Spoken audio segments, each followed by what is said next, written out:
रामधारी गुप्ता, प्रतिलेखन संख्या 17 एवं 18।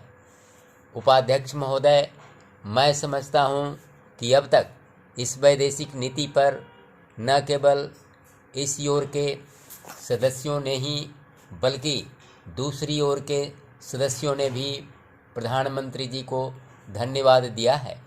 इसलिए मैं अपनी तरफ से धन्यवाद देकर उनका बोझ बढ़ाना नहीं चाहता। इसमें कोई संदेह नहीं कि इस सदन के सभी सदस्य, चाहे वे किसी भी पार्टी से संबंध रखते हों, इस बात से पूरे सहमत हैं कि हमारी विदेश नीति ने संसार में हमारा सिर ऊंचा उठा दिया है। हमने पंचशील के सिद्धांत को संसार के सामने रखा है। यदि हम उसके आधारभूत सिद्धांत पर दृष्टिपात करें तो हमको पता चलता है कि हमने संसार में एक जो सबसे बड़ा काम किया है वह यह है कि हमने तनाव को कम करने का प्रयत्न किया है।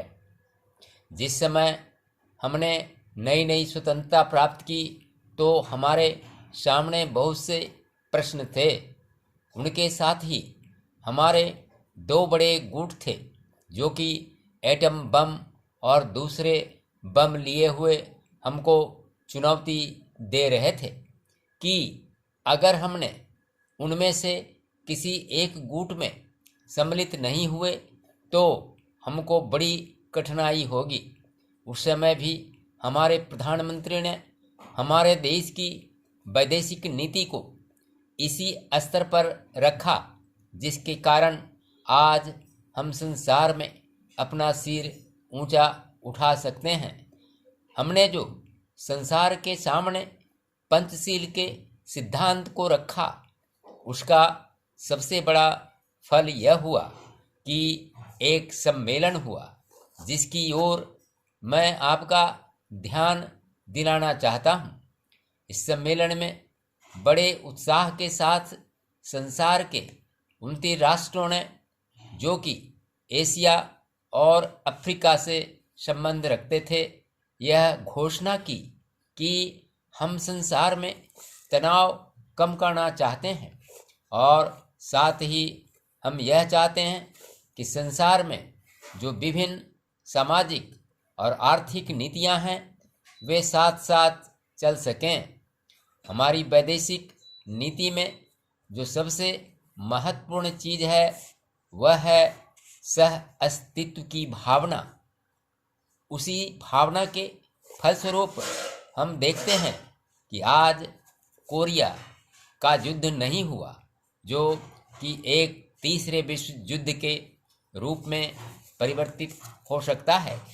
हमारी इस नीति के कारण हमारे अमेरिकी मित्र हमसे कुछ अप्रसन्न भी हो गए, लेकिन यदि हम ऐसा न करते तो आज संसार को तीसरा युद्ध देखना पड़ता। मैं बहुत ज़्यादा समय नहीं लूँगा, थोड़ा ही लूँगा। उपाध्यक्ष महोदय, मैं निवेदन कर रहा था कि जब हम कोई प्रश्न उठाएं तो यह देखें कि हम इसमें से कहां तक बढ़ा सकते हैं। किसी चीज़ का मूल्य क्या हो, महंगी पड़े या सस्ती पड़े, इसको हमें विशेष नहीं देखना है। गांधी जी ने कितनी ही बार हम लोगों को यह बात समझाई कि मूल्य किसी चीज़ का रुपये पैसे में क्या है, यह कोई महत्व की बात नहीं है। आप जानते होंगे कि एक वस्तु जो कि हमारे देश में बहुत सस्ती मिलती है, वही वस्तु दूसरे देश में महंगी मिलती है। इतना निवेदन करने के बाद अब मैं श्रम विभाग की जो रिपोर्ट है उसकी एक मद की ओर तुरंत आ जाता हूँ। जैसा कि पहले मैंने कहा, मैं समझता हूँ कि हमारे इस श्रम विभाग का महत्व दिन प्रतिदिन बढ़ेगा। बहुत से प्रश्न हैं जिनकी तरफ आपका ध्यान भी नहीं है। उन प्रश्नों को आपको लेना पड़ेगा। आज आपका श्रम विभाग अधिकतर औद्योगिक श्रमिकों की ओर ध्यान दे रहा है। अभी हमारे माननीय सदस्य ने जो खेतीहर मजदूरों की दशा सुधारने की ओर भी आपका ध्यान दिलाया था और बतलाया था कि आज उनकी कैसी खराब हालत हो रही है। मैं उनसे पूरी तरह सहमत हूँ। हमारी सरकार का ध्यान देहाती श्रमिकों की ओर नहीं गया है। उनकी बड़ी बुरी हालत है। आपने उनकी दशा सुधारने के लिए क्या किया है? मैं पूछना चाहता हूँ कि जो लाखों और करोड़ों आदमी देहातों में बेकार बैठे हुए हैं, उनको मजदूरी और काम दिलाने के लिए आप क्या कर रहे हैं? करीब 7 लाख आदमी नौकरियों के लिए प्रार्थी हैं, जैसा कि रिपोर्ट में लिखा है। इनके अतिरिक्त कितने ही लाखों और करोड़ों आदमी देहातों में बेकार बैठे हुए हैं और कितने ही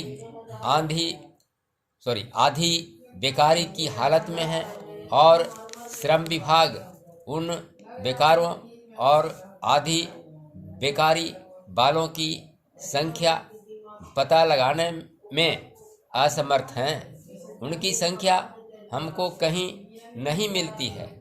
मेरा निवेदन यह है कि हमारे देश में बेकारी बहुत अधिक है।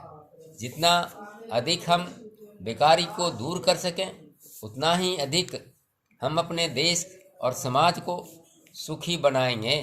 इस कार्य में आपका और आपके विभाग का दायित्व बहुत अधिक है। जो भी नया काम आरंभ होता है, उसका दायित्व श्रम विभाग पर रहता है। धन जनता की भलाई के लिए खर्च होना चाहिए।